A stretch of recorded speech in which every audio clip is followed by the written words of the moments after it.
Good morning and welcome to VOP this morning. Now, today is fully packed. It's the first day of August 2025. It is also Friday. Thank God today is Friday. Good morning, Moses. Good morning to you, Chukuma. I'm more interested in the fact that it's Friday. Okay, I'm more interested in the fact that it's Friday than in the fact that it's the 1st of August. Yes. And well, it's a new month, so yes. The work we did last month is gone. So we'll start afresh this month. Oh, yes. So that's why it's a beautiful day to me. It is a beautiful day indeed. Oh, well, I'm Chukuma Okoro, and thanks for joining us on VOP this morning. Now, we have a lot in our menu, and one is that the ADC, talking about the African Democratic Congress, the coalition, is in turmoil again as Nafiu Bala has claimed chairmanship of the party and blasts the coalition as a plot. Plus, privatized Port Harcourt Refinery, Petro, and says because 1.3 trillion naira was spent on petrol in June. And away from that, Nurses Strike, NANM, I think that's an acronym for National Association of Nurses and Midwives. They are demanding reforms, and they're also already in a strike, and they are calling for an indefinite strike if their demands are not met. Oh yes, a definite strike. We hear patients have been abandoned already. Anyway, we'll look into all of it and try to find answers to the question of why government hasn't done anything to ensure that the strike is nipped in the bud and future strikes do not come up. Well, we know that government is in talks with unions to ensure that strikes don't come up. But anyway, away from all of that, there are also some conversations that trended yesterday. I am Moses Humphrey, by the way.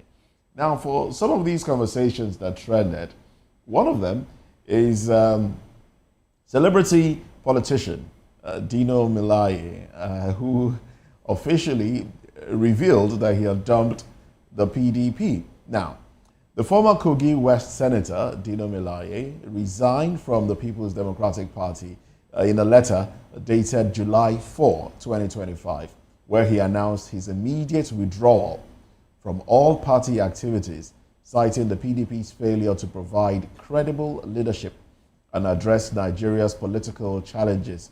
He also described the party as lacking the capacity to deliver good governance. Now, Dino Melaye, who's my friend, by the way, I really admire him and his fashion sense. He ran as PDP's governorship candidate in Kogi's 2023 election. He said his resignation marks a total disengagement from the party at all levels. And then his next political move remains unknown. I don't think it's unknown. I think we know where he's going to. I don't know. Oh, okay. I think that he'll be headed to the ADC. ADC, okay. Yeah, he'll be headed to the ADC. You think he won't go to APC? No, he won't go to APC. Why? No, he's had quite a run-in with APC. More than Dino? More than who? And more than Daniel Bwala? No.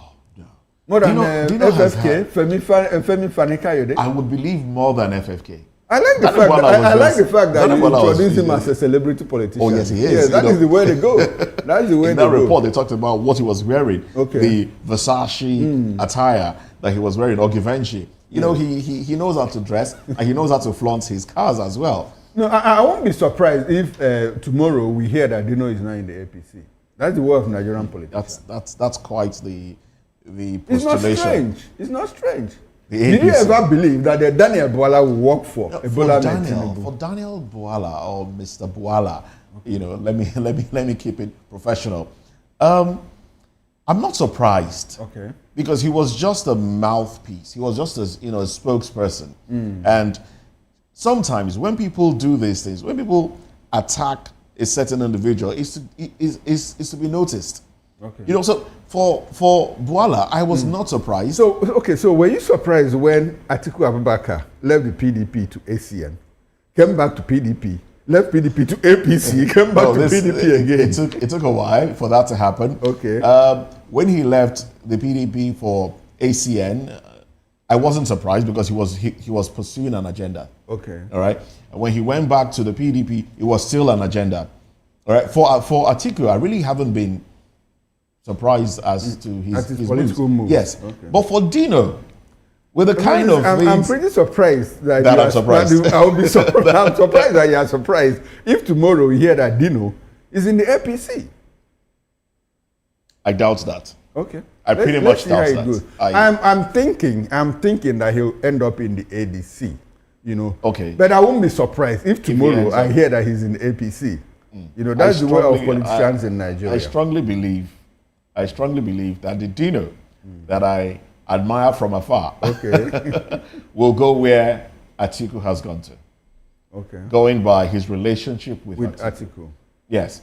And all of this, I mean, all of the movement is to get some political standing to ensure that you get some sort of appointment. Okay. You know, if your party gets covers a lot of grounds, and if they win the election or they make quite an impressive impact, there's a possibility that those that have worked for the party will get political appointments and the rest. So that's why politicians move. Yes. If Dino goes to the APC now, I don't see him getting any of such political appointments within the APC. You never can. Voila is a spokesperson. So it's political wisdom for the president to bring someone who basically, let me use the word loosely, denigrated his character to come back to clean it up.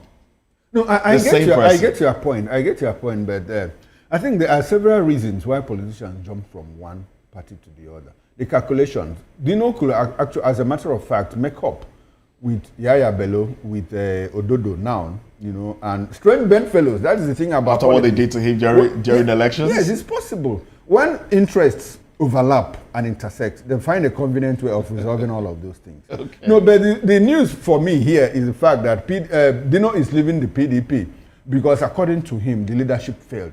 And every other person that has left the PDP, you know, has blamed the leadership of the PDP. And now we begin to ask, who is the leadership? Who is the leadership? We know the leadership. Is that a question you want to ask? Yes, who is leadership in the PDP is VK. Okay, the one that has held sway in the PDP is VK. No, I look at leadership in terms of a collective of people, you know, stakeholders more like. The stakeholders in the PDP. Away from the executive that occupy the National Working Committee and the NEC positions. Leadership is maybe the major stakeholder. That's my interpretation of if the leadership. Major stakeholders can find a way to expel VK from the party, then maybe the PDP will make some sort of headway. No, they have been unable to do that, and every other person keeps blaming every other person.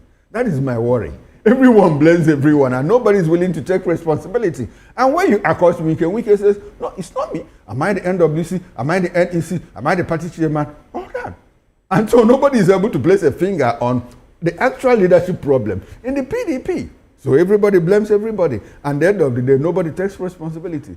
That is what I take away. That's my takeaway. You know, that's what I come out with when everybody says PDP, the leadership is the problem, and nobody's leadership. That's the news for me in this matter. It's not about Dino leaving. I mean, Atiku left. People are leaving. People are leaving, you know, and all of that. So the news for me is the fact that everybody blames the leadership. Well, the founding fathers, as it were, of the party have said they will stick around and try and make the party work. Okay, they better do. And making it work starts with, you know, issuing some sort of discipline to Wike, which I think the only thing that should be done is expulsion from the party. Okay. That's about the only thing. And I was just listening to a program on radio on my way here, you know, and it was all about the PDP, Wike, and you know, his grip on the party, and the issue of Peter Obi returning to the possibility of Peter Obi returning to the party, and every other thing that might happen if that is done, because, you know, we will just like we postulated yesterday, we just might see a situation whereby the anti-Tinubu votes will just be divided, you know, amongst all the anti-Tinubu, the so-called opposition, the opposition, and then the APC will just have this. Okay. Before we leave, I think for me the PDP is in a very difficult bind. Leaving Wike within PDP is a problem. Suspend or expel him from PDP, he will cause more damage from outside, because his men are still there holding sway. That's it for me. No, so, if he's suspended and he doesn't have that much grip anymore, he'll pump in more money. He'll pump in more money. By then, you have even given him the capacity. You know, you have prompted him to do more. Okay, you people have expelled me. Okay, let's see how it goes. You pump in more money, deep pockets, FCT, without what do you call it, remitter and all of that. More money gets into the FCT purse. So that's what I think. Anyway, we'll see how it pans out in the coming days and in the coming months. Let's get into another more interesting thing. And I know you like this because you are very vibrant when it comes to talking about how to make the youth of the society good and all of that. You even come with some kind of gospel vent, into it, and I like that. Now, the National Drug Law Enforcement Agency and the Ministry of Education will now conduct mandatory drug tests for students in tertiary institutions. Quite a good one. But both bodies also agreed to review secondary school curriculum to include drug education and launch anti-drug programs nationwide. NDLEA Chairman Abubakar Marwa said over 4,000 arrests. 40,000. 40,000 arrests, I beg your pardon, and 1 trillion worth of tramadol have been seized in 2 years. Well, Education Minister Tunji Alausa backed the plan, promising quick integration into schools and support for random campus testing. And it's out there. They are in collaboration, the NDLEA and the Ministry of Education. And I hope the public institutions, public and private universities will all key into it. And they say it's mandatory to the extent that is it in the process of admission or is it before resumption? Before resumption. Yeah. You'll submit yourself to some sort of test. So some sort of test. It's a good thing if they can implement it, because the thing is eating deep into the fabric of society. It has eaten deep already. Eaten deep, and it's taking its toll on our youth population. A lot of them, have been destroyed because of drugs. So I think it is not late in the coming. It's a good thing. There is no wrong time, to do the right thing. If they're able to implement this thing effectively. But my problem with policies in Nigeria is problem of implementation. People will just find a way to circumvent all of these things. Testing, students will go behind and procure test certificates and all of that. So they should just ensure that they're able to walk through it without hindrances and all of that. Oh, well, it's like we said, it's a good move in the right direction, because we know the impact of drug abuse on our youthful population. It's alarming when you see what our youths do. There are different names to it, different pills that they pop in clubhouses, and these things are readily available. The NDLEA boss also said about 1 trillion naira worth of tramadol. That's a lot. That's a lot. That's a lot. And it's not the first time that they are having such cash. It's, the bandits are using it. These things are, so there are individuals that we need to nip this in the bud, as they say, which is by clamping down on the importers. The importers are not the students. Okay. The importers are not the bandits. The source, cut off the supply. Yes, those are not the importers. There are individuals who ensure that, look, they continue to make money by pumping this into the system, thereby destroying Nigeria. That's what they are. Now, this is where I will this is where I will support capital punishment for those that are caught and tried and have been proven to have been guilty of trafficking in such drugs. Okay. Because that seems like the only way to curb the continued spread of drugs in our society.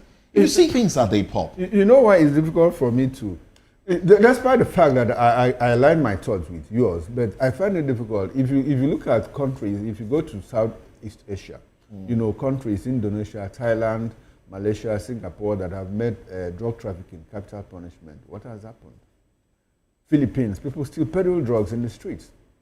Korea, transnational from country. It's a complex problem. It's a complex problem. It's quite complex. But we need to start from. So you begin to wonder. You begin to wonder if it is appropriate, like to legalize, certain drugs, like they have done in some states in the United States, where you have marijuana, you know, where you have marijuana legalized in some states and all of that, where you can get into. So curiously, some of these drugs, you know, like tramadol. Tramadol is an essential medical drug. It's medicine. It is medicine. It's medicine, but it's been abused. It's been abused. That is the problem. So how do you stop that? If you cut off the supply, some people are licensed to import tramadol. When you cut off the supply, of course, there are substitutes. Okay. So you encourage the substitutes. Those will have lesser quantity of whatever it is that is in tramadol that gets people intoxicated. Okay. So they will be lesser. You take for example the usage of a particular insecticide. I don't want to mention the name here. Okay. Because it's been abused, people use it to commit suicide and the rest. They now reduced the potency of it, you know, and then limited the availability of it. So if you go to certain places, you can't just buy it off the shelf anymore. Prescription. They are prescription drugs. Yes, you have to get to very specific places to buy such things. So tramadol should now fall within that umbrella of prescription drugs where you ordinarily tramadol is a prescription. But it could be gotten off the shelf before now. It could be gotten off the shelf. You could just go anywhere and buy. I'm not aware. It could. It could. Because I had very severe pains, you know, and someone off the cuff recommended it, you know, for me. So when I went to buy it, they said, they asked me, where's your prescription? I said I didn't have that. So they said, sorry, we can't deal. You know, so at that point, I just discovered that when this thing happened, you know, I didn't know anything about tramadol. You know, so I just walked in innocently and said, please, can I have tramadol? And the man looked at me, and the way he said, "Do you have prescription?" You were ignorant of what had been happening. What had been happening with tramadol? Exactly. You know, so I walked in casually and said, "Please, can I have tramadol?" And the way I said it openly, and he looked around and to see if I was, accompanied by maybe secret service, secret agent, and all of that. And he said, "Do you have prescription?" I said, "No, I don't have." He said, "No, we can't deal." Okay, now I can. So at that point, I started rethinking tramadol prescription and all of that. And when I went out and asked questions, they said it was prescription drug. And this happened a long time ago. Well, if you had gone to that place as a person, I mean, he was suspicious of your beards. I know, you have this very. No, I'm not sure I had beards then. I'm not sure. So he was suspicious of you. But if he felt comfortable with you and you were willing to offer more, he probably would have sold it to you. Exactly the point. So it's always been prescription drug. As long but as people could still get it off the shelf. No, off the shelf, people do. The same thing with codeine. Yes. People get these things off the shelf. So it's a lot. I think what the NDLA is trying to do is a good thing, so long as they're able to implement it seamlessly. Oh yes, of course. Well, appeal court in Akure has upheld the election of Governor Lucky Ayedatiwa and Deputy Governor Olayide Adelami as Ondo State Governor and Deputy. Now, the court dismissed appeals by the PDP, ADC, APM, and SDP, ruling they lacked merit and failed to prove electoral irregularities. The judgment affirms the earlier decision of the Ondo Election Tribunal. The appellants were fined 1.5 million naira. Governor Ayedatiwa hailed the ruling as a victory for democracy and the people's will. Oh, well, congratulations to Governor Lucky Ayedatiwa and his deputy. That's all I'll say. Yes, congratulations to him, but well, it's a hushed congratulations because that is two down, one more to go. Supreme Court is still there. But knowing what we have become as a people, talking about the courts and how, anyway, let me spare the judiciary this time. But Mr. Ayedatiwa, you still have one leg, left, and that is the Supreme Court. And we expect that if you have a good legal team, probably they will do a good job and you return your position. Talking about your victory, the victory, and I like the fact that you said it's the victory not for yourself alone, but for the good people of Ondo State. And I would like for, in the course of, I would have preferred for Dele Fanimo to be around because that is his state, so that he can tell us more about what Lucky Ayedatiwa is doing in Ondo State. The good people of Ondo State, some are for him, some are saying he's doing a good job. Some are saying, no, governance is taking a back seat.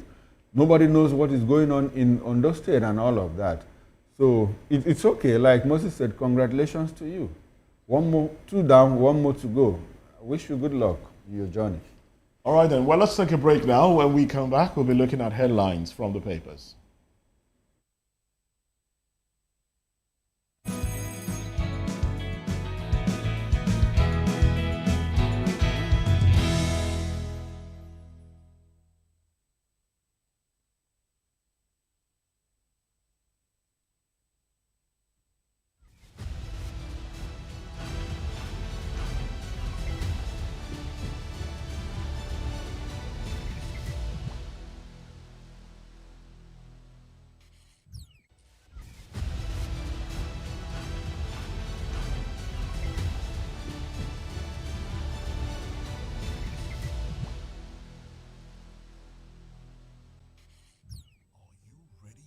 Extraordinary.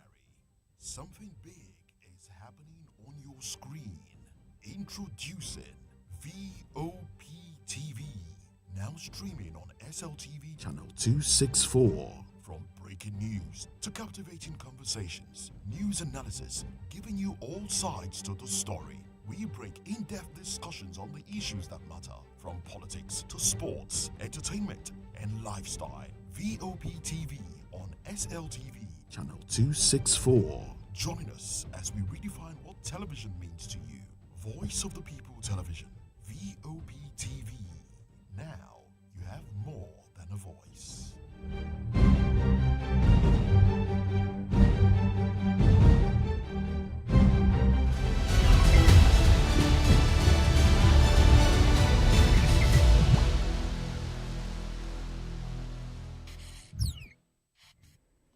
Well, thanks for staying with us. Now let's get into newspaper headlines. The Punch is up.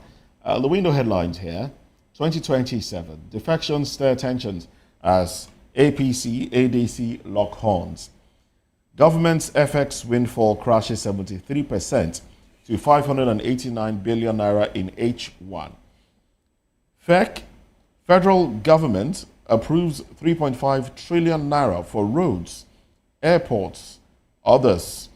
And then beside the masthead, Nigeria, Ghana hold talks over anti-Nigerian protests. Marketers warn against disruption as Dangote plans direct fuel supply. No Gasa, Petrol tackle Dangote. Petrol surges to 870 naira a litre at private depots amid feud. Nigeria needs new constitution, not amendments, Ezekwesili. Recovery ongoing in 1.3 trillion naira CBEX Ponzi collapse, EFCC. Ondo, ADC vows to challenge Aidatiwa's appeal court's victory. How suspected ritualist dismembered my 16-year-old son, Ogun, driver. Horrible stories there. Oyo, budget hits 984 billion naira after 299.8 billion naira supplementary bill. Those are the headlines on the cover page of the Punch newspaper. Okay, now let's quickly run through the Nigerian Tribune with the window headlines. PDP forced arbitrary street renaming in Lagos, threatens legal action. Nigeria, influential nation of unlimited possibilities, U.S. government. I think this looks like some form of fence mending after the U.S. mission said a lot about Nigeria the other day. Well, for the fourth Olubadan, Ladoja expected in Ibadan weekend. Olubadan and council meets Monday. Now the big story. FEC approves 145 billion naira electrification projects for Unilag, UI, UNN others. With the riders, OK 68.7 billion naira for second phase of solar power for rural agri centers. Approves 3.7 billion naira for upgrade of oncology center in University College Hospital. That's in University of Ibadan. Foreign Affairs Minister in Ghana amid deportation threats on Nigerians. Tinubu extends Adenye's tenure as Customs Controller General. A Ilorin cleric who killed female student died by hanging. And in the health sector, HPV, new cases of skin cancer in people with weakened immunity. That's coming from experts. Iwalta's experience as REC added advantage for APC. That's according to Lalong. We want better salaries, not loans. ASU, Academic Staff Union of Universities, tells federal government. And the bottom strip headline, Appeal Court affirms Aiyedatiwa's election as governor. And that's all from the Nigerian Tribune. All right, and from the Guardian newspaper, call off strike for negotiation, presidency, reps tell health workers. Furor over Rivers LG polls as group threatens legal action. Dangote Cement advocates budget-friendly mass housing for Nigerians. And then the big story here, 2026 World Cup. Uncertainty for FIFA. Soccer fans over Trump's America First policies. All right. Tinubu rallies governors to drive reform gains despite hardship, discontent in states. 2027, PDP rejects Tinubu's endorsement. Berates Atiku, others over ADC coalition. Appeal Court upholds Aiyedatiwa's election as Ondo governor. More defections. Leadership crisis unsettled PDP, ADC ahead of 2027 polls. Tension as bandits dismember 2 teenagers in Kogi. Concerns as bank charges customers for accumulated. Let's see now. Let's see. Okay, that's from the Guardian. I flipped away from that one. So concerns as bank charges customers for accumulated USSD debts. I saw a massive deduction in my account. I need to find out why that was done. 74% of children in detention homes awaiting trial, report declares. Interesting. And now from the Nigerian News Direct, Appeal Court affirms Aiyedatiwa's victory, dismisses petitions by oppositions. Rumble in Osun as monarch alleges threat to life by Osun Speaker. And a banner headline, State governors declare emergency on Nigeria's education crisis. Over 200,000 qualified teachers needed nationwide. UBEC warns of national development threats if ignored. And FCMB, MROEIF unveiled 10 billion naira mortgage scheme to tackle Nigeria's housing deficit. Tony Elumelu calls for Africa-led development, infrastructure investment, youth empowerment. Abiodun reopens renovated Olumorok complex, declares 2 months free entry. Oh. That's it from Nigerian News Direct. All right. Okay. So that means I can go. Yes. Because I was planning to go. Okay. I'll go with you. Okay then. Now I want to go. I want to go with a woman. All right. Then let's get back to some other headlines here from the Vanguard newspaper. I didn't just say that. How misuse of Cybercrime Act cost Nigeria 1.1 trillion naira in 7 years. Banks, telcos, MDAs, networks breached. Financial sector loses 53.4 billion naira to cyber criminals in 2024. Urgent need arises for reimagining cybercrime enforcement and cybercrime enforcement architecture. And we also have the bank's deposits with CBN soar 783% to 79.8 trillion naira. Strike, FG approves policy to regulate trade unions' activities. 2027, Obi confirms talks with PDP. Others, governors move to address education crisis. Tinubu extends customs CG's tenure. And Niger drags FG to Supreme Court over 13% derivation. Tinubu to governors, take gains of reform to grassroots. Elumelu at World Bank IMF Forum in CAR. And of course, from the world of sports, World Cup, why Super Eagles are struggling in qualifiers, Ideye. So those are the headlines on the cover page of the Vanguard newspaper. Okay, let's quickly run through the Daily Trust with the window headline. Canada to join UK. France to recognize Palestinian state in September. Niger takes federal government. Niger takes federal government to court over 13% derivation. Strike. Government nurses meet today. The big story, 34 million Nigerians at risk of hunger as UN food aid ends. And more stories there. Hashtag End Bad Governance protest 1 year after nothing has changed. That's coming from Convenance. That's it from Daily Trust newspaper, and that's pretty how far we can go on newspaper headlines this morning. Join Moses and I at 10 o'clock for a more expanded review of newspaper headlines. We'll go for a short break now, and when we return, we'll get into the first major topic of discussion. ADC in turmoil. Bala claims chair, blast coalition plot. Join us again.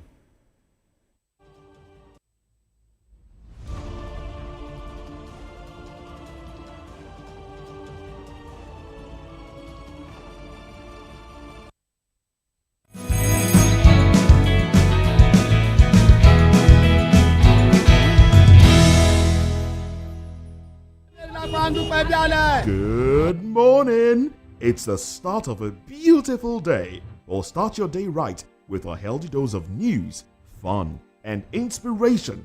Join us on VOP this morning for the latest news, trending topics, and uplifting stories to set your day on the right vibe.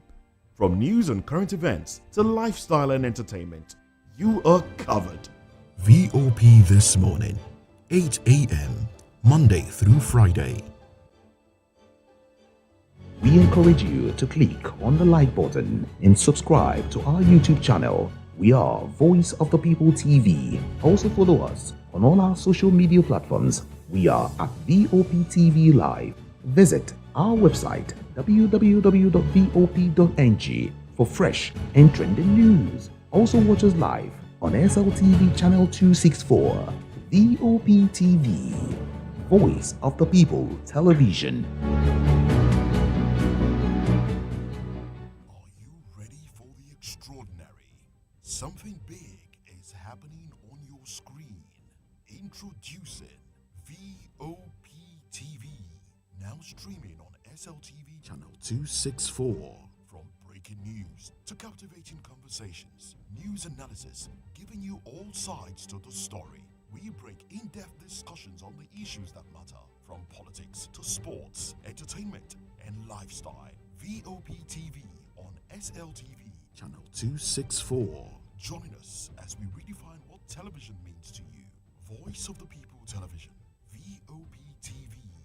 Now you have more than a voice.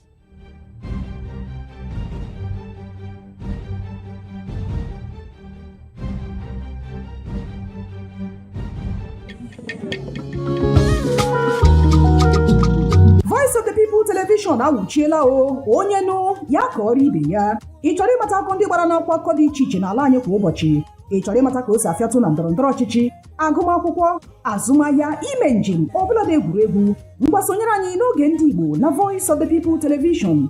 Anyị nwere ndị ọbịa bụ ọkachamara, bụkwa ndị ga-enye aka tapịa isiokwu ndị anyị jiri bịa kwa ụbọchị. Anyị ga-eji ka o siri gbaa n'akwụkwọ akụkọ dị iche iche wee malite tupu anyị akọzie n'uju n'ubi onye anyị bịara na nke ya. Ịgbamụrụ nzem ọzọ kedukosi ya gaziere onye ukwu ma gaziere onye nta. Mkparịta ụka tọrọ atọ ka anyị ga-ewetara gị bụkwa nke ga-eme ka ịmata ka ihe si aga n'ala anyị bụ Naịjirịa, ọbụladị na mba ofesi. Oge ndị Igbo na Voice of the People Television ga na-abịara gị site n'ụbọchị Mọnde ruo Fraịde na SLTV channel 264. Ekwekwala ka akọrọ gị ya akọrọ. Chetakwa na ọ bụ na SLTV channel 264 ka ị ga-ekiri Voice of the People Television. Voice of the People Television. Ugbu a ị nwere karịa olu. Are you ready for the extraordinary? Something big is happening on your screen. Introducing VOP TV, now streaming on SLTV channel 264. From breaking news to captivating conversations, news analysis, giving you all sides to the story. We break in-depth discussions on the issues that matter, from politics to sports, entertainment, and lifestyle. VOP TV on SLTV channel 264. Join us as we redefine what television means to you. Voice of the People Television, VOP TV. Now you have more than a voice.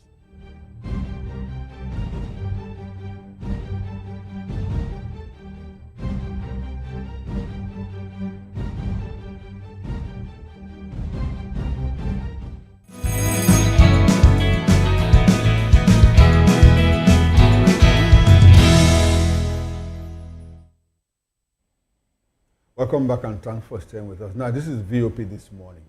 The African Democratic Congress, ADC, is facing fresh turmoil as Nafiu Bala, a former governorship candidate in Gombe State, has declared himself interim national chairman of the party. Now, this is a big trouble. Well, Bala at a press briefing in Abuja condemned the David Mark-led coalition takeover of the ADC, calling it unconstitutional and a betrayal of party principles. He vowed to challenge the leadership crisis in court, accusing party elites of handing over the ADC to outsiders without due process. Well, this follows the party's recent adoption by a coalition of opposition figures, including Atiku Abubakar, Peter Obi, Nasiru El-Rufai, Rotimi Amechi, and David Mark ahead of the 2027 elections. Meanwhile, Nigerian actor Ime Okon of Lagos More mocked the alliance, calling it a coalition of disgruntled politicians and urging them to recognize Peter Obi as their only viable candidate. Obi, though still in the Labour Party, says he joined the coalition to build bridges and drive national progress. Oh well, let's we have a video of Nafiu Bala talking about assuming his position as the interim national chairman of the party. Let's hear him. Violence of intense electoral rules. I, Honorable Nafiu Bala, I, bona fide members of the duly elected National Deputy Chairman of our great party, the African Democratic Congress, ADC. I wish to draw the attention of the entire members of our great party and Nigerians as late to the ongoing art of the political hooligans being perpetrated by some individuals who were hired to interrupt with the leadership of our great party, African Democratic Congress, ADC. In the history of democracy, all over the world, no party leader or any group of leaders has the power of arbitrarily transfer elected mandate to all political leaders or political authority to a non-member of who never belong to contestant for political office. The constitution of our great party has made adequate provision as laying down in many clauses, articulations that successions, guidelines, and how event vacant positions shall be unconstitutional feelings. In the case of circumstances, and also in the further of my constitutional mandate as a duly elected deputy national chairman of our great party, Now I assume my constitutional duty and responsibility as a national chairman of our great party, African Democratic Congress, ADC, today. Therefore, I am hereby calling on the esteemed Independent National Electoral Commission, INEC, to so urgently step in to take due recognitions of this development. All right, and we heard that, we heard it, and that is Nafiu Bala, who is a claimant to the exalted throne of the interim national chairman of the African Democratic Congress, ADC.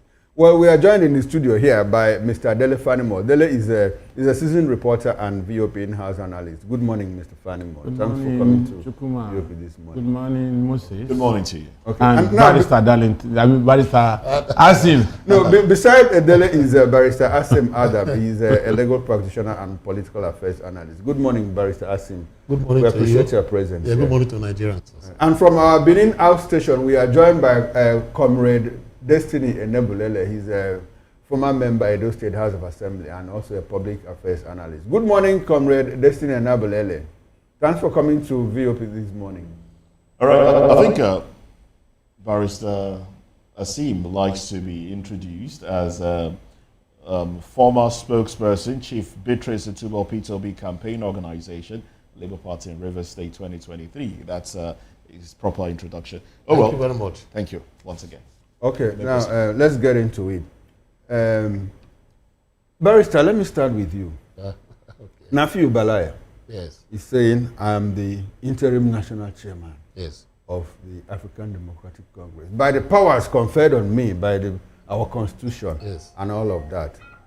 So, does it look like, did you see this coming? Yes. Did you see this coming? Of course, we have been discussing these issues pertaining to this torpedoing of leadership in the ADC. ADC has been a political party that has been on ground. It's been running. ADC, just like APC, they might not be a political party as at that time, but they have, you know, is the EXCOs they call them, or whatever, is the executives, yes. EXCOs. They have neck. You understand the point? At the national level, state level, etc., as the case may be. So they've been there. And these people did not just come in there by selection. They came in there through a process. Either the NEC had to convene and they give guidelines for election, and they now elected them. There might be 4 or 5 people in the party, but they chose the leaders that should lead them. Now, if those people have been in those positions, to remove them, you don't take them off just by a wave of the hand when their tenure has not expired or lapsed. You have to, you know, take them out, you know, through the process of the constitution of the political party, okay, which is the governing organ for a political party. Now, okay, now, it's curious. How could he? He ran as the governorship candidate of the party, yes, in Gombe State. Yes. So is there a possibility that he was both the governorship candidate and the deputy vice chairman, or the vice chairman of the party in the north, like he claimed? Is there a possibility? Well, in Nigeria, anything goes. Okay. We have seen a vice president who was a vice president, you know, under Obasanjo, who came into the political party known as PDP, defected to APC, ACN, while he was still a VP to a president that came under PDP. That is Nigeria for you. We have seen a lot of things go on like that. I'm not saying but according to Constitution, I'm not saying that they are correct. Is that allowed? According to the Constitution, that allows for parties. Is it the party constitution, the national Nigerian constitution? No, but okay, Barrister, let me say this. He ran as the governorship candidate of the party, yes, in Gombe State in 2023 yes, election. Ahead of that election, the party was in crisis. They went to court challenging the tenure, you know, of the National Executive Committee, the National Working Committee, yes, and the court said, return to status quo up until this moment. Now, and he's claiming to be the deputy chairman, national chairman of the party for a particular zone. Isn't that some form of conflict? Could he have held that position as deputy chairman of that zone and at the same time as the governorship candidate of the party? You see, that is what I'm telling you. You see, in Nigeria, a lot of things go, especially when it comes to politics. For instance, my candidate in the last election in Rivers State, under the Labour Party, was a prominent, you know, Labour leader. In fact, he was the head of the LSC, whatever, in Rivers State, British Turmoil. Now, it got to a point when he was to contest, she now had to step down. You understand the point? Okay. She stepped down and now picked the form and now contested that particular election. That is that particular case. I don't know about this particular man, if those things took place. What I'm saying is that I'm not... That these things happen. These things will happen. But in Nigeria, we cannot sit down here and begin to say whether it's right or wrong. I'm very sure that if it did happen, some people may have gone to court to challenge it.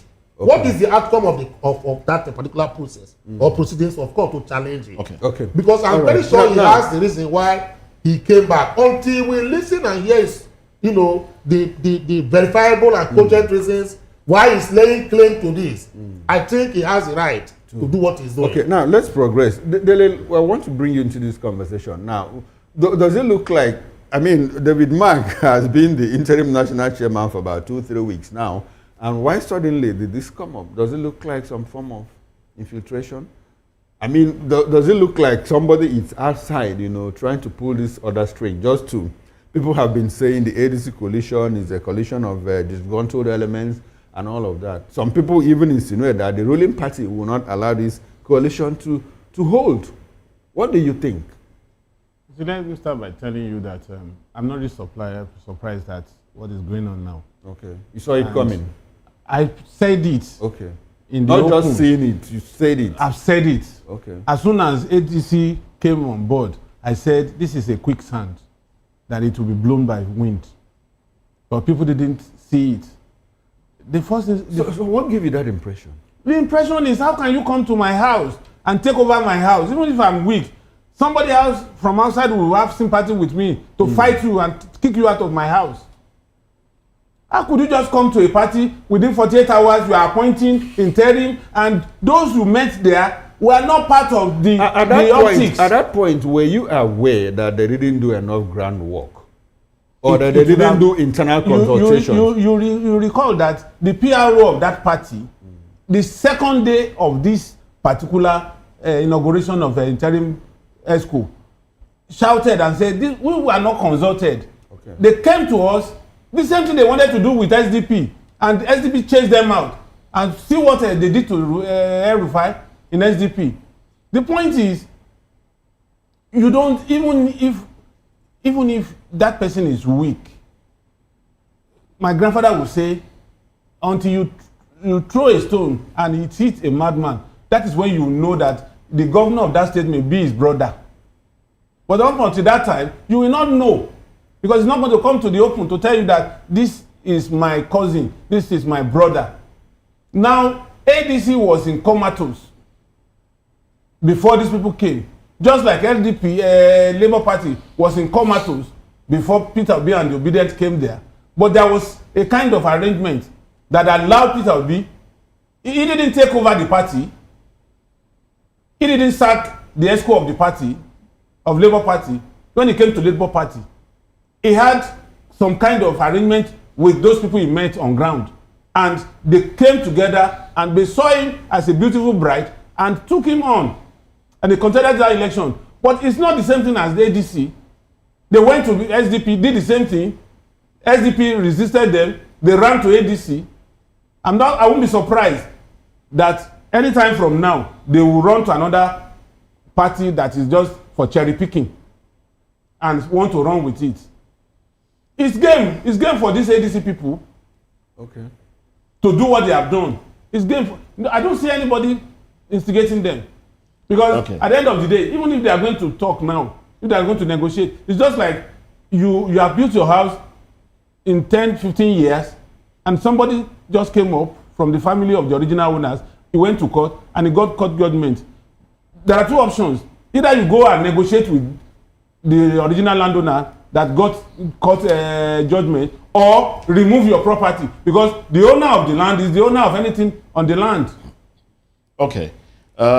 These are some members of the ADC speaking up, but the ADC has, more members in their ESCO, and one would wonder why the rest of them have not, why some in some states are already aligning with the new leadership in the ADC. Well, let's bring Comrade Destiny Enabulele, who joins us virtually from Benin, into the conversation. Comrade, now, trouble in the ADC, as it were, but not the first that we've seen since the emergence of the ADC as a viable opposition, because we've seen the former presidential candidate in the ADC speak up. He said, look, this coalition is null and void because I was not carried along. That's talking about Dumebi Kachuku.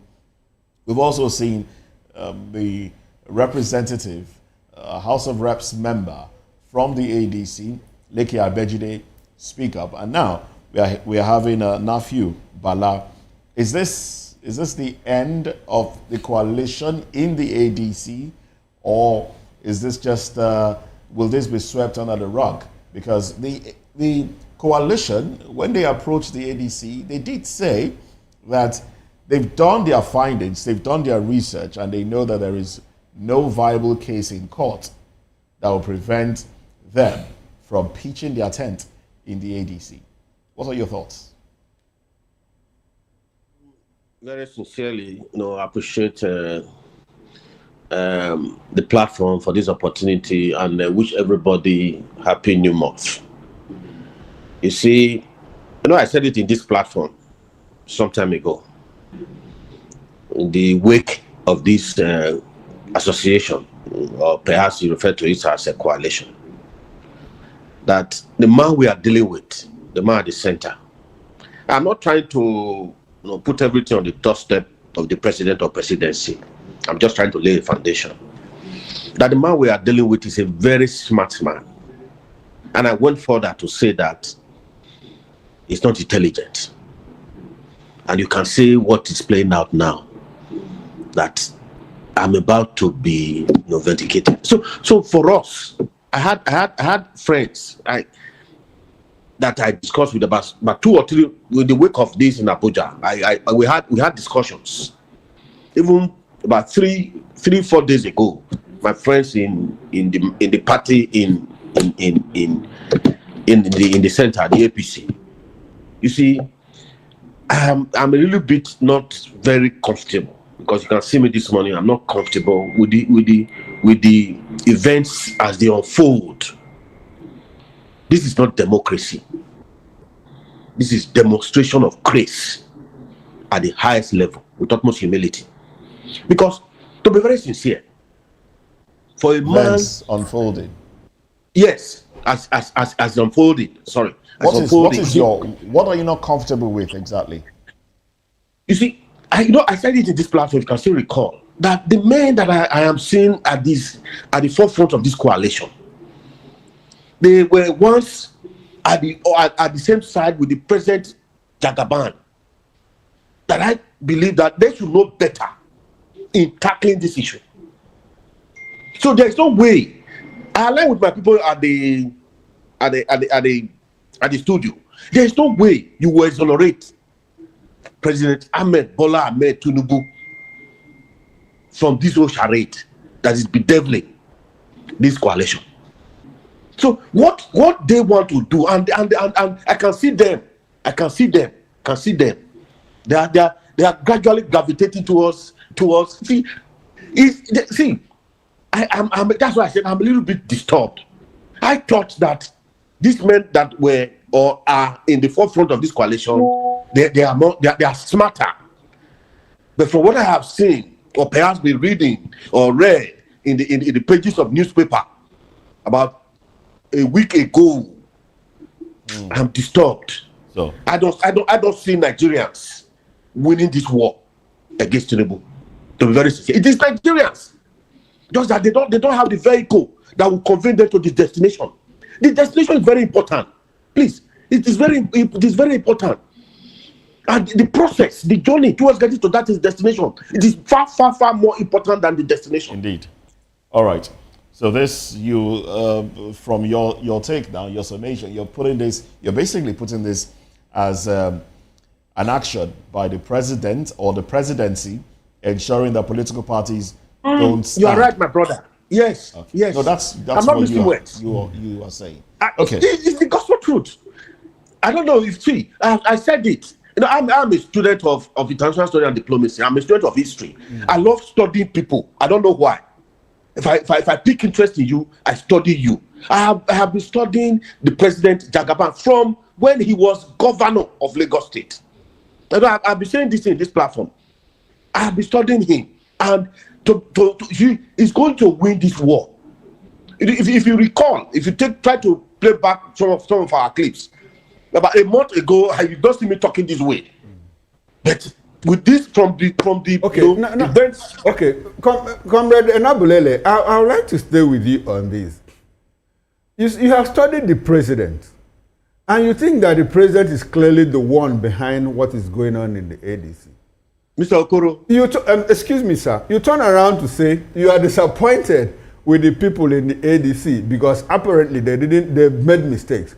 So what has that got? Is it the president that nudged them to make the mistakes? Is it the president that created the loopholes within the party that supposedly outsiders are exploiting? What is the role of the president in all of this? Mr. Okoro, you see, if you and I, Okoro and Destiny, decide to embark on a venture, in the process, there is conflict of interest, and we decide to part our ways, I should be able to know some of your strong points. In me relaunching, I should be able to be, think far ahead of you. No, knowing fully well that I'm sorry, Honorable. I understand the point you have made, but my question is this. You admit the fact that the people organizing the coalition didn't do their homework very well. So, is it the president's problem that they didn't do their homework, or is it the president that nudged them, into not doing their homework? What is the role of the president in all of this? That's what I want us to find out. You see, Mr. Okoro, I'm a little bit, you can see the way, this is not my usual, way of talking. I'm a little bit not very comfortable as these events.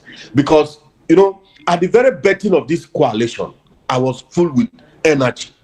Even from the way these people are trying to cascade it down from national to state to local government in terms of this coalition. It's not flowing. It's not people oriented. I don't know if you are getting me. So for me, I get you. So is again, it because the president that made it not to be people oriented? You see, I'm going there to that of the president. Okay. There's a saying in my very rich Berlin language. If you see a child that is dancing at the middle of the road and you look around, there's not, that there is something that is playing the band for the child somewhere. So ordinarily, from what I have gathered from last night, they've reached out to these persons that are now, trying to formulate or trying to go against this coalition, this so-called national. They reach out to them. I have course one or two persons. I've attended one of the meetings. in Abuja. They reach out to them. Comrade, who reached out to them? The men in the forefront of this coalition. Reached out to them. To these persons, to these agreed ADC, persons. Okay. They reach out to them. They had meetings. They talked. That is my worry. That's why I said just now. Did they tell you that they had an agreement? Did they have an agreement? I think that I did not interrogate further. Okay, so the meetings was to what end really? In committee, you see, there is no way I will enter Mr. Okoro's house without Mr. Okoro's knowledge. Okay, so you're saying that the coalition had meetings and they had some sort of agreement before they came into the ADC. Yes. So why? I had a very intense discussions with some. I wouldn't want to mention names in the national that I put a call when I got your mentioning the names will add some credibility to what you're saying. That would actually help, don't you think? No, you know what I'm saying, because our discussion was just based on I want to know what is happening, not for the public consumption. So in essence, what you're saying is there was an agreement according to the ADC, and they saw that, look, this is a viable platform for us to run under. But what we are seeing now come up is as a result of infiltration. Seriously. Okay. You see? Go ahead. You want to say something? Okay. You see, me, I don't allow my association becloud my sense of reasoning when I'm making judgment. All right. I would say because I am close to Okoro, if Okoro decides to fall prey, I will say Okoro is right. I must tell Okoro, why are you doing this? So right, for me, I question some of the rationale behind this whole charade yesterday. I thought I was very. Thank you very much.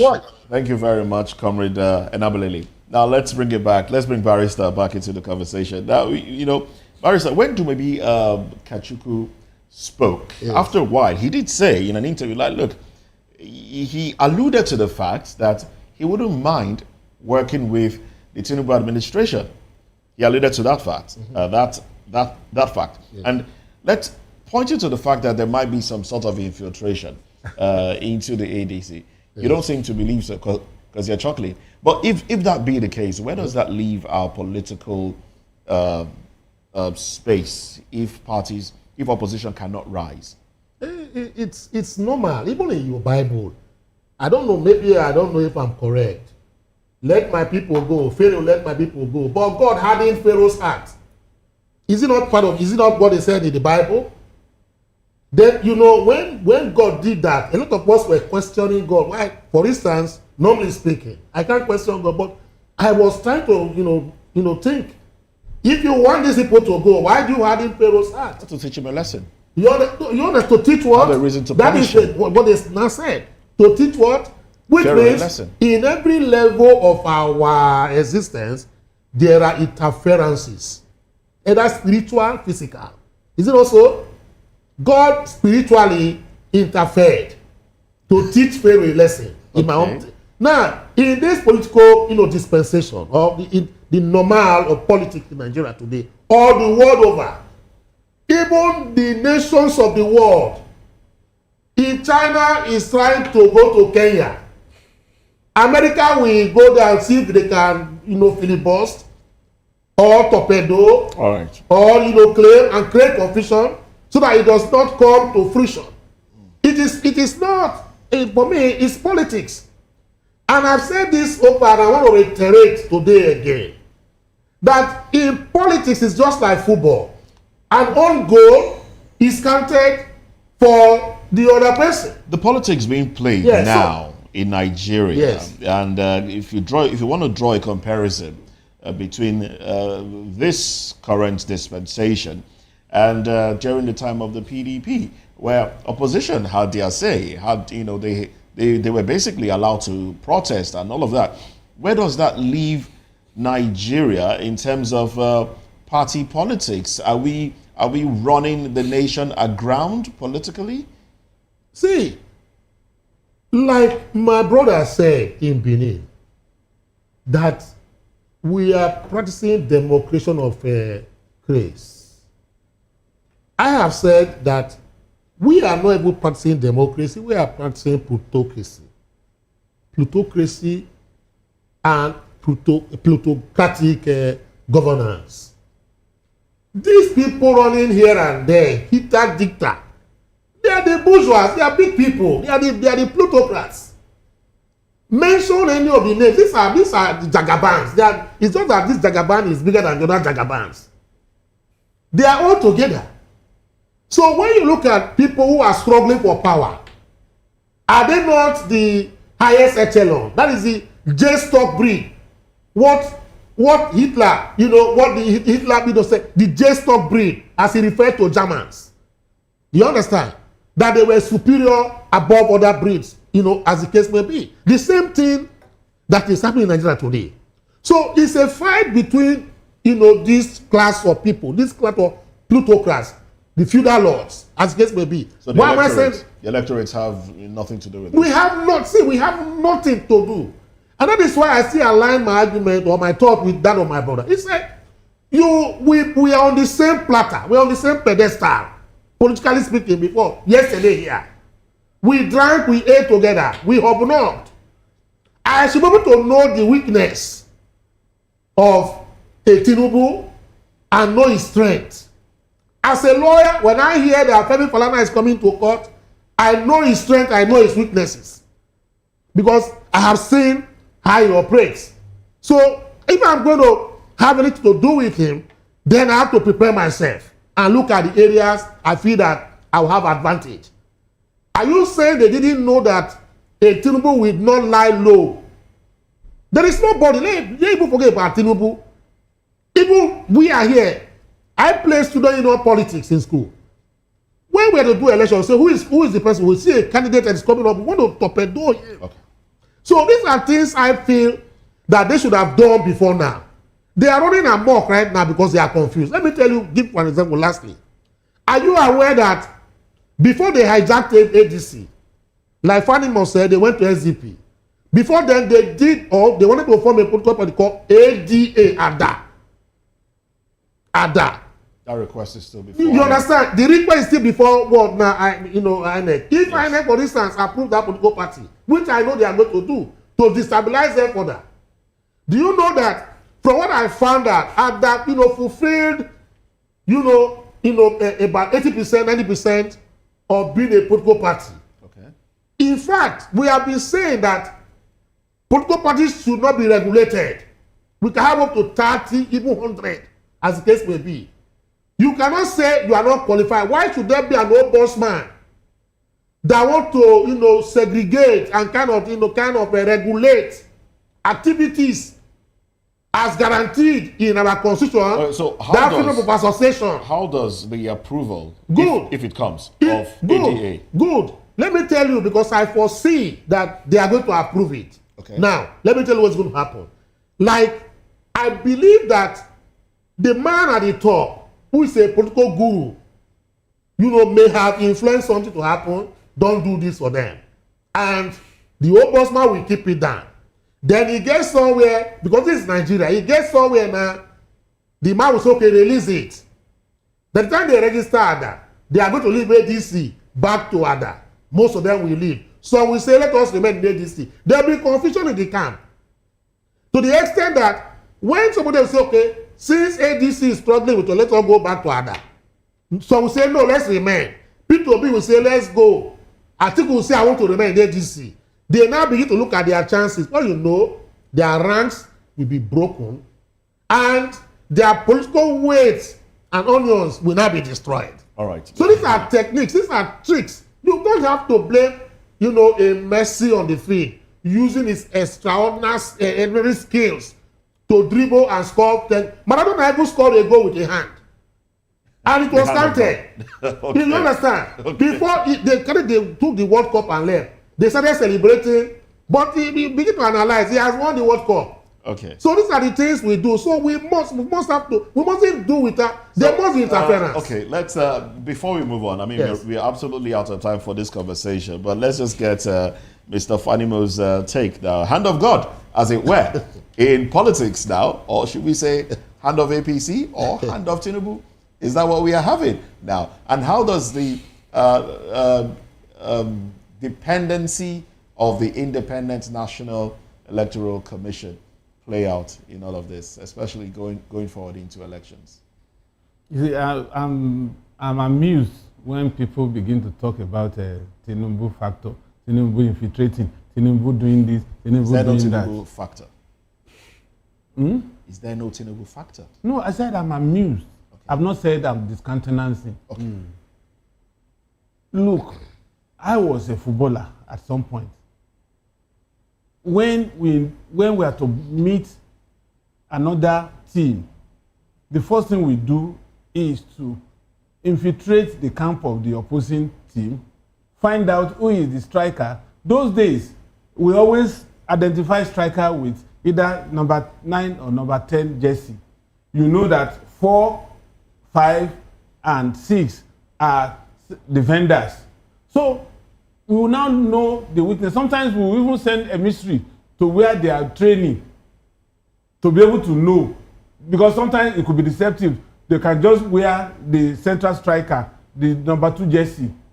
So if at football level you do that, and you think a Tinubu that had been in politics since 90s would sit back and allow his opponents to regroup and upstage him, then it's no longer what to call him to be. That is a strategist.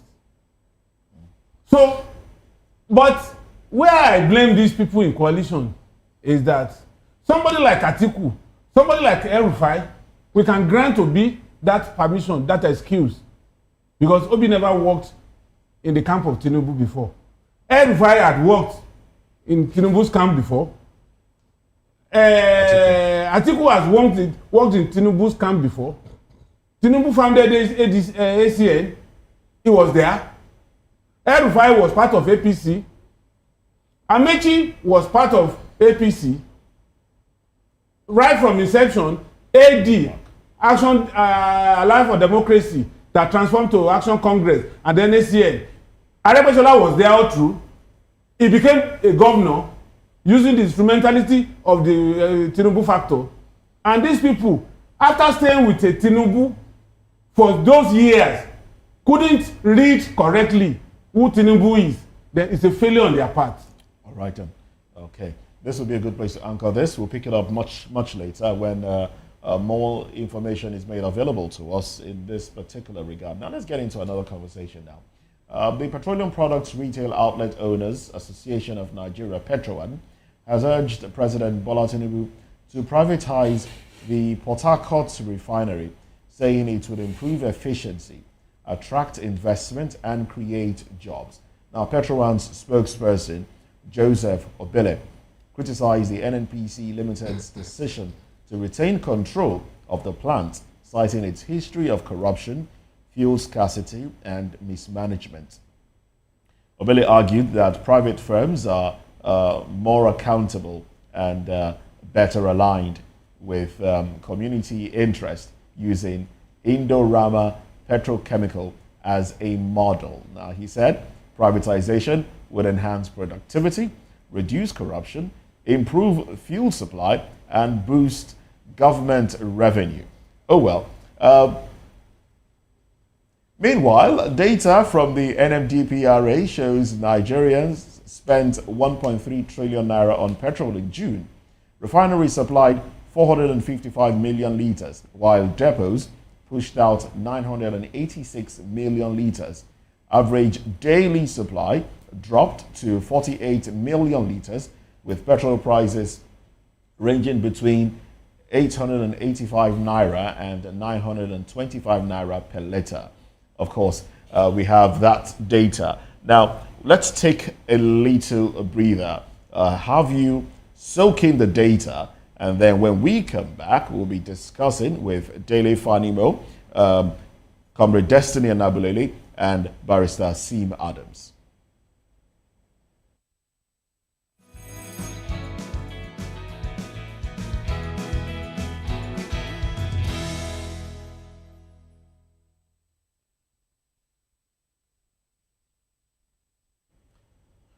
Well, there you have it. Now let's have that data up again on our screen, and of course we have our guests still with us. I must say a very big thank you to you, gentlemen. Now let's the sale of Port Harcourt Refinery, has come up again. I'm coming to you now, Mr. Fanimo. Why should it be? That's your forte. It has come up again, and with all the conversation around money spent, trillions of naira spent to revamp the refinery. Dangote at some point said, look, it's not going to work. It's dead. Nothing can be done to it. Bayo Julari, GMD of NNPC, said, look, we can't sell it. We would just have to fix it.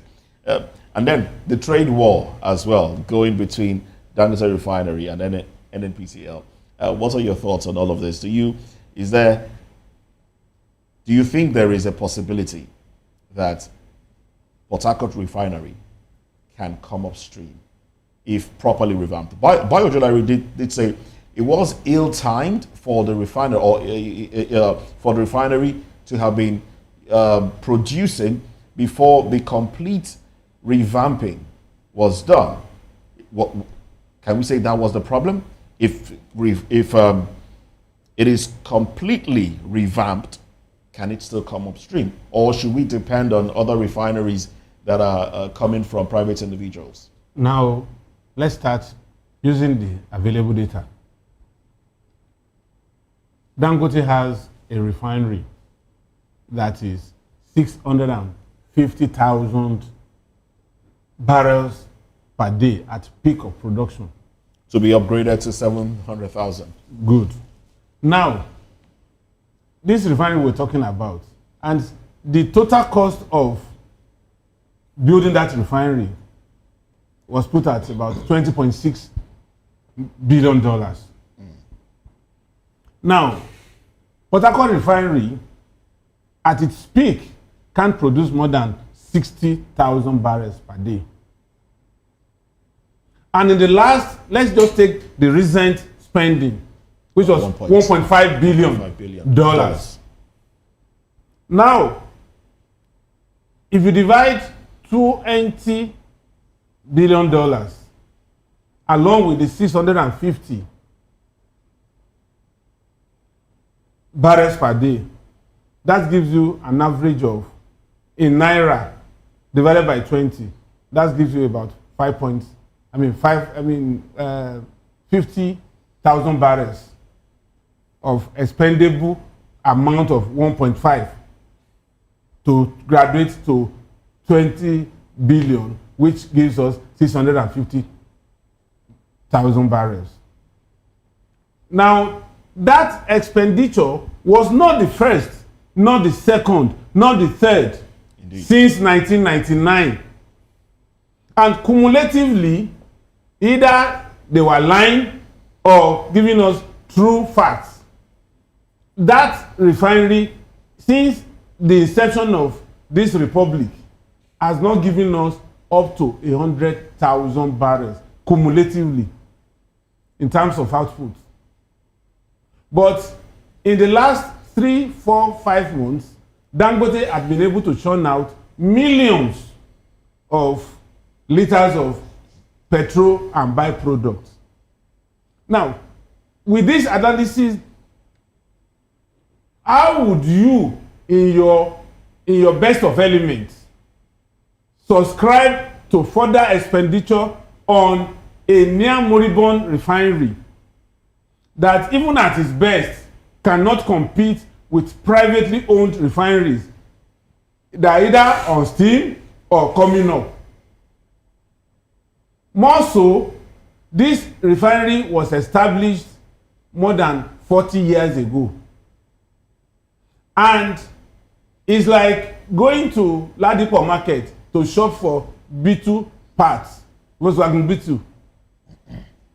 The only way you can get a part of Volkswagen B2 is probably the one that had been cannibalized and kept somewhere for one day somebody will come and buy. So I'm laying this premise for you to know that it's a bad investment if you continue to sink money into the Port Harcourt refinery. Now, the only way out, so that we will not be spending our national resources on an Abiku or Gbanje project that will be coming and going, but will never make any appreciable growth. The best bet is take it out. Even if I scrap, then we now know. Sell it off, you mean? Yes. To who? Whoever is interested in buying. After all, Dangote, for instance, said it will never work. For instance, Dangote that said it could never work. It was part of those people that bought during Obasanjo's regime. Okay. So if before you can buy a product, even if you want to buy a car now that is used, you call your mechanic to come and help you assess it. Dangote would have assessed it and gave his opinion through his engineers that this refinery, as it is today, if I'm buying it, I won't buy it more than this. And there was an agreement based on the fact that the evidence put out by Dangote's engineers showed that that refinery can only be bought as scrap and then remodified. Okay. And maybe if Dangote decides to buy it today, what he will likely do is to bridge the gap between refining in Lagos and having to take trucks to move it to the southeast and south-south. Now, if he has that 60,000 barrels, that alone can mitigate logistics from Lagos to the southeast. Okay. So, for me, and I've not seen any project that is only owned by government that has succeeded in this country. Okay. So why must we go through that route? All right. Let's bring in Barrister Asim Adams into the conversation. Barrister Adams, Bio Jewelry has said, I'm not going to sell. I'm going to refurbish. Consider that we have spent in excess of how much? I think $18 billion in the past 10 years or so, if I'm correct, to fix the refinery. Last year, promises made 9 times they failed us. And they said, oh, hooray, Port Harcourt refinery is back on stream. And after 2 weeks, it went down. It's about 6 months now, and we've not heard anything. Now, Bayo is telling us, look, I want to pump in more money because I want to fix the refinery. What do you think? What do you think Bayo is trying to do? I just, if you allow me, I'll just personalize this. When I was growing up as a young man, my first car I bought was a Toyota product. Unfortunately, I bought that car as a second hand, as they used to call it then, from a Nigerian friend. Okay, Nigerian use. Nigerian use, Toyota. I kept spending all my monies. Whenever I receive salary, I keep a portion. You know, while I keep a portion for feeding and moving around, then a portion for repairs of cars and my car. So I was always at the mechanic. Every Saturday, you always see that car. So the mechanic will not knew me. You know. So one day, I had a problem along the road. I think very close to a Gombe there. I was able to get a mechanic to, help me fix it. Then I ran immediately from there to my mechanic. I drove in there and I called my man. I said, please, this car is still giving. He said, Oga, see, please, for the past 2-3 years now, you'll be working on this car. Let this car not go and kill you. Go and sell the car. I'm sorry, I have to put it in a way I could really put it so I don't talk, I don't laugh too loud because I'm on national television. Say, please, I advise you to just go and dispose of this car. Even if it's 29,000 they give to you, add money and go and get maybe a keke or a bike or something like that. So you see, what I'm trying to say is that when you begin to, fund a particular project, I want to ask whether is it an abiku, kind of project that we have, or has the whatever be infected with cancer? I don't really understand. You see, in Nigeria here, it's been caught, the refineries have been caused by the disaster of leadership. Playing politics with every national asset that we have. The national theater at Gombe is in comatose state. The national stadium. They brought it back now. Yes, the bankers committee. They brought it back. Yes. But private private individuals. The national stadium, Usurule, where I watched Shegun Odegbami as a young boy, where the Green Eagles won the 1980 Cup of Nations. Each time I drive past there, I still have that memory etched on my mind as a schoolboy then in Benin. That the fabled national stadium, a national monument of that proportion, has been abandoned. It's the same thing that's happening to the railway today. My uncle then used to come from Lagos to my village as a railway worker. When he's coming, I see him like a man who is coming from England. You understand? But look at the railway today, they are in comatose. The refineries, they are in comatose. The second Niger bridge, we only had one Niger bridge. You ask yourself the question, a nation that had one bridge crossing from south to east for close to 6 decades, a country could not build a second Niger bridge, or even the third, fourth, fifth, that we go across the other way. In Port Harcourt, where I live and I reside, there's a monument there they call monorail. It's been abandoned. Money is wasted. So we have a leadership disaster all over Nigeria.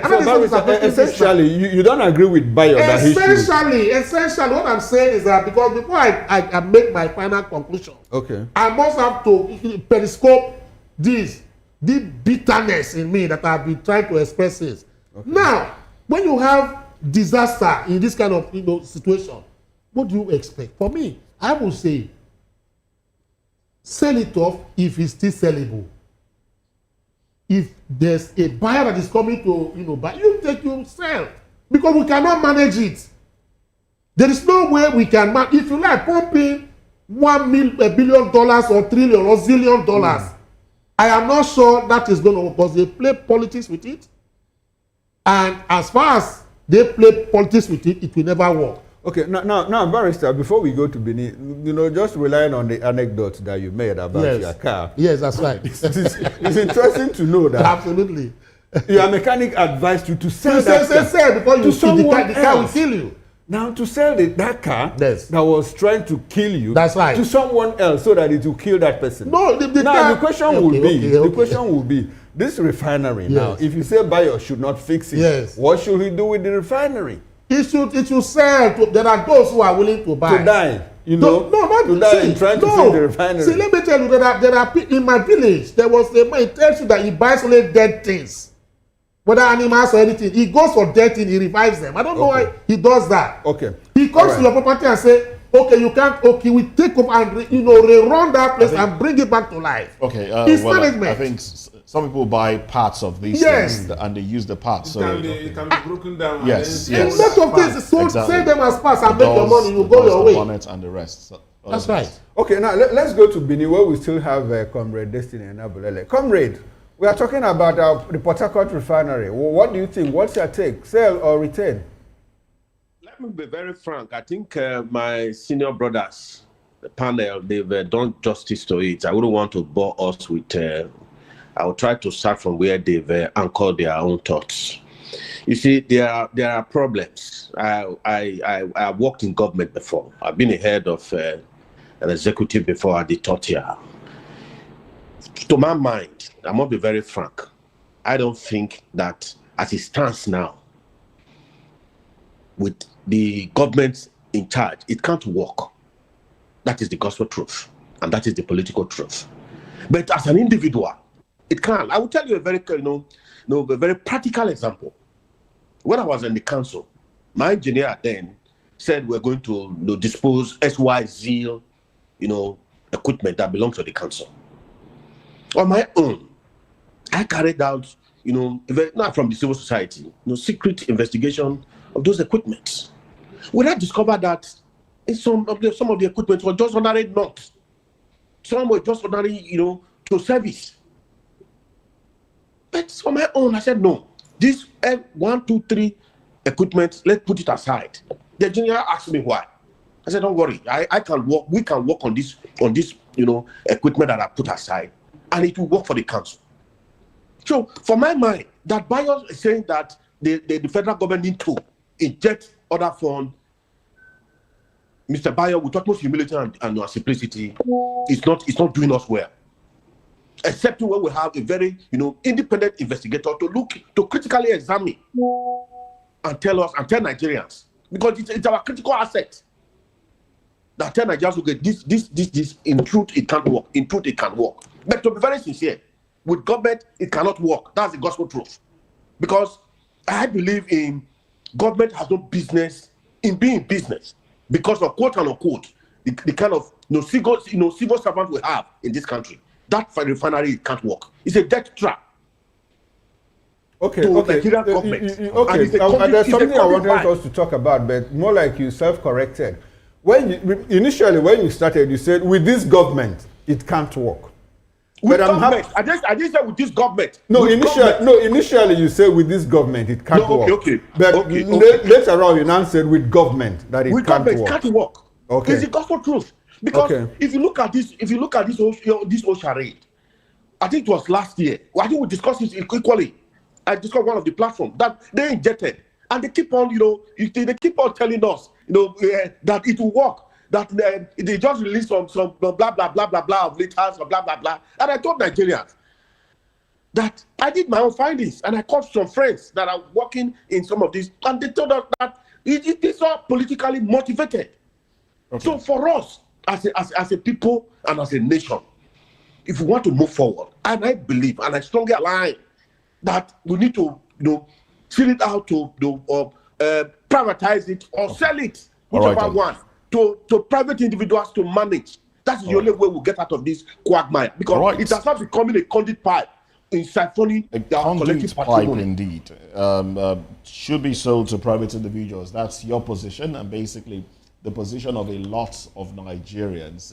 But let's look at the staff strength before we move away from this conversation of NNPCL as it stands. From 2020, 2023, 2023 up until 2023, they had about a little over 6,000 staff strength, and the salaries was pegged at about 226.9 billion naira as at 2023. And then bring it up to first quarter 2025, staff strength dropped to about 5,500 or 5,495 to be very specific. And salaries has skyrocketed to 9.64 trillion naira in 2025, first quarter in NNPC of yes. 2025. What would you, I mean, looking at these figures, staff strength, salaries, is it okay to just say this is some sort of a SPV for government and those that work with the government? Because monies are being pumped into it, but nothing really is coming out of it that affects the lives of Nigerians. You see, Nigeria is a country that's a paradox. This is a country where you have a moribund investment. But we also understand that it's not just PMS that is produced at the refineries. You know, it's a country where you have a moribund investment not generating income, and government is subsidizing to almost 95%, if not 100%. If you have 4 refineries, none is working, and your overhead is ballooning to 9-point-something trillion in a year, which is almost like 18% of our annual budget. Where is that money coming from? So what should have been used to take care of other pressing needs is being spent on idle workers. Today, NNPC is so top heavy with its subsidiaries. For each subsidiary, you have AGM, you have DGM, you have GM, you have directors, you have executive directors, you have in their numbers. Yet, what are they superintending over? What are they advising on? And you have a board that superintends over the daily, weekly, monthly activities of these subsidiaries, and they are doing nothing. 9 trillion. We're not talking about billions here. Now, add that 9 trillion to another $18 billion that has been spent in less than 10 years on a project that has not brought substantial revenue. Conversely, Aramco generated over 70 billion last year. Dollars last year.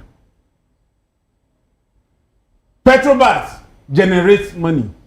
Even Angola here, that is close to us, they generate money. The other time, it was so ridiculous that they were even parading 3.6 or 3.8 billion dollars profit they made. Yet the same company is owing over $6 billion. How do you suppose that? You are celebrating making 3-point-something billion, and yet you are owing creditors 6-point-something trillion. Is that a surplus or a deficit? So, in all of this, if we don't take pragmatic steps, this is one of the hemorrhaging part of this country that needed to be fixed. And fixed we must. Otherwise, we will be tottering while others are blossoming. All right, then this will be a good place to leave this conversation. Now, let's look at striking nurses now. The National Association of Nigerian Nurses and Midwives are demanding reforms, or they will go on indefinite strike. Let's talk about this when we come back.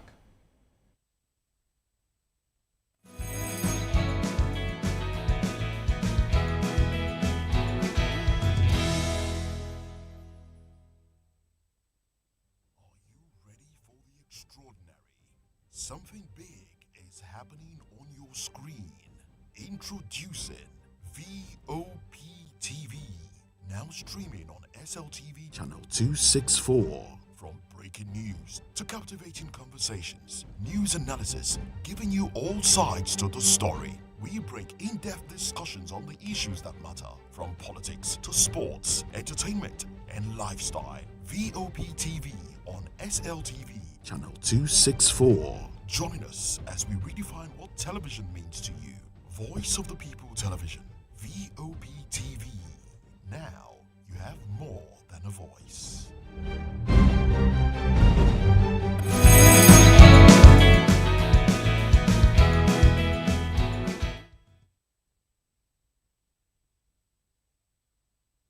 All right, welcome back. Now, health services across Nigeria have been disrupted as the National Association of Nigerian Nurses and Midwives commenced a nationwide 7-day warning strike. Well, the industrial action, which began on July 30th, follows the expiration of a 15-day ultimatum issued to the federal government over unmet demands. The association says 90% of its demands carry no financial burden, including the gazetting of the nursing scheme of service, creation of a Department of Nursing at the Federal Ministry of Health, and the enforcement of long-standing court judgments. Well, the union is also pushing for mass recruitment to address severe nurses shortages, improved allowances, and fair representation on health institutions, institutional boards. Well, hospitals in Abuja, Lagos, Ondo, and other states are facing widespread service delays. Many outpatient units have been shut, with doctors overwhelmed and patients stranded. The association says full compliance is being enforced nationwide and warns of an indefinite strike if its 12-point demands remain unmet. Well, we still have in the studio here Barrister Asim Adam and Dele Fanimo, and from our Benin station, Comrade Destiny Enabulele. Let me start with you, Comrade Enabulele. Nurses have issued warning. In fact, they are on warning strike now, and they are threatening if government, doesn't meet our demand, we are going to embark on an indefinite strike. Outpatient units are shut down. People are suffering in hospitals. What's your reaction to the fact that we have a government that always allow, negotiations on beyond the health sector to get to a point where they have to embark on warning strike, indefinite strike, and all of that? Who takes responsibility for what is going down? Is it that the nurses are not? Does it look like they are oblivious of the fact that people are dying, or is it the government that should take responsibility for allowing the nurses, healthcare workers, health services to go down before they take action? What's your reaction? Yeah, Mr. Okoro, you see, we have a very big problem in this country, and I think we as a people, please, generalized, I don't think we are ready. You are ready to serve humanity. You see, the issue of nurses at this critical time. I am from the village. Okay. I was in my village yesterday. As we speak, at this present moment, there are all sorts of one illness, sickness, or the other across the length and breadth of this country because of the weather. Comrade, I hate to butt in at this moment, but before you pound the government, I would like to remind you that last week, doctors in the UK were on strike. So does it look like it does appear it's not a Nigerian thing? You see, Mr. Okoro, you see, at times I'm not comfortable when we try to compare ourselves with UK. You see, there is no way I will compare my home with that of you, Mr. Okoro. You have the way you run your home, and I have the way I run my home. And my wife cannot come to say, Mr. Okoro's wife smile to market every day. I must live within my pocket and my policies. The problem, see, we are emerging. We are third world country, and we must look at things with the way it's suiting us and better our community. See, I was supposed to have an appointment today because normally I go for at the federal teaching hospital here in Edo. Because of this strike, thank God it's not a serious one. It's not everybody that have the luxury, that have the money to patronize the private hospitals. You see, I have said it when I was in the civil society that we need to look at it very critically. Two things that if we want to move forward in this country. One, we must ban all civil servants and public, servants, children, from patronizing private-owned school and private-owned hospitals. Let all of us face our public hospital and public schools. You see, our public schools will jack up, our public hospital will jack up. And we have the recourse to face it and make sure that it is worth us, attending. We talk about humility. See, there's a saying, my very rich language. a person that feeds a baby must definitely lick hands. Are you not telling me that workers, divide their wages, deserve their wages? Nurses, they're not finding it easy. You know, they face every different illness, sickness every minute. Okay. And they must be paid, actually, and so that they smile, so that we have the zeal. All right then. If you go to our hospital, I'm coming. Let me land with this. Okay, if you go to our hospitals, our nurses are not smiling. If you attend a healthcare facility, and the way the nurses responded and smiled to you, about certain percentage of that illness or sickness, what brought to the will definitely will gradually go down. I saw in one of the online video that an aged person went to an hospital. He saw the way the nurse was she was dressed, and you see the old man. You look at it, and perhaps the man reflect back to when he was much more younger, and he smiles. Okay. And the old man is smiling. But see, we must put our healthcare system in this country that everybody will. All right, then. Thank you very much, Comrade. It's not everybody. That is my point. Thank you very much for your points there. Let's bring this to a man who knows what's going on in that sector, as he has some sort of relationship with some high-ranking official within the health sector. My wife works in the hospital. She's a nurse. Okay.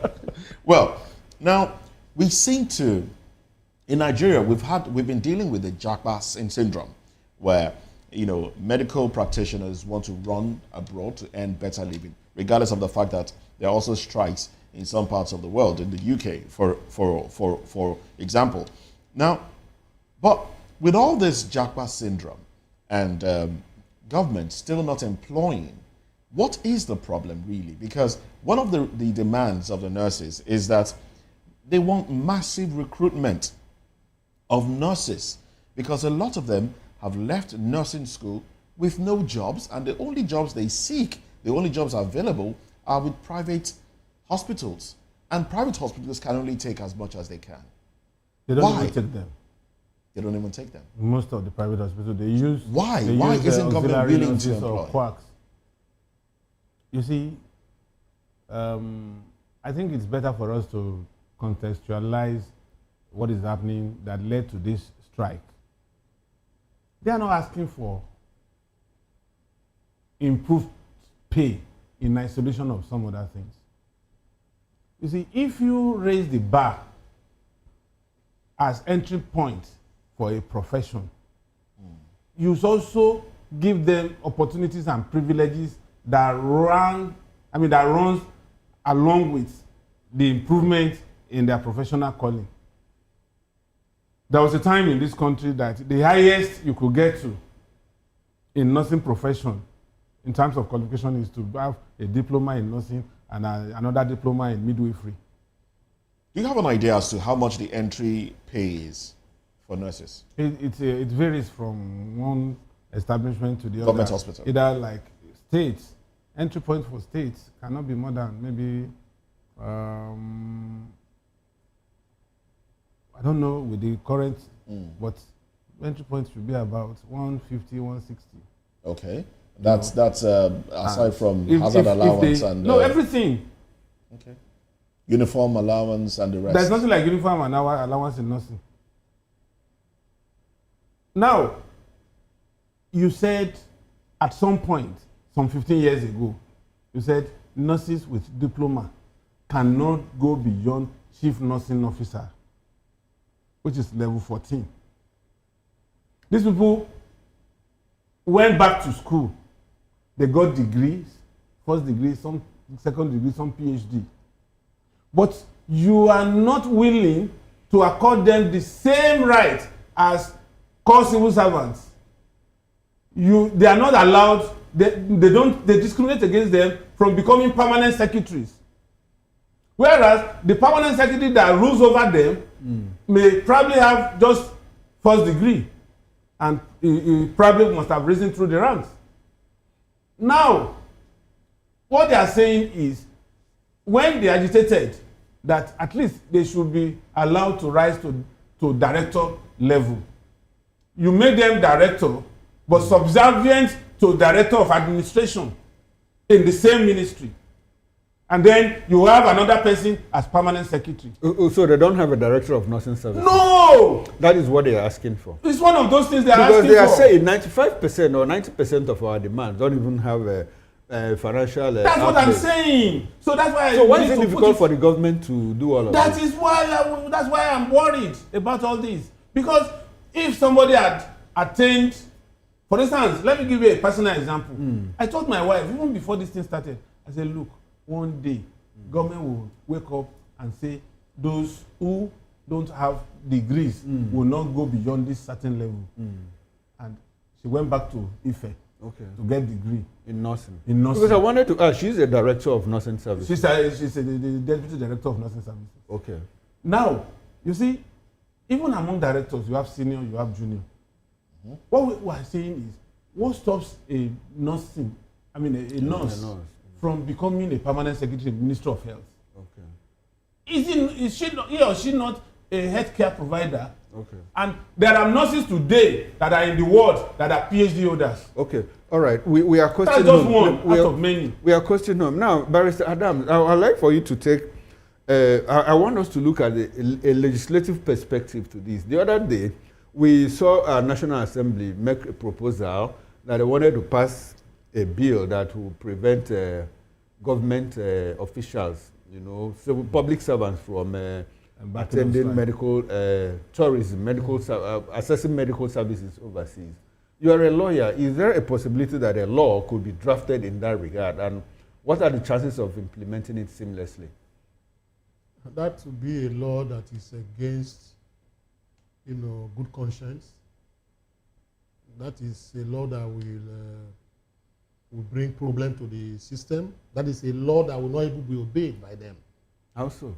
Or cannot be executed. Now, if a man has an ailment that is not curable in Nigeria, no facility here, government did not establish those hospitals. You don't think that will compel them to put those things in place? How do you put those things in place? You see, the health sector in Nigeria is worse than the NNPC we talked about.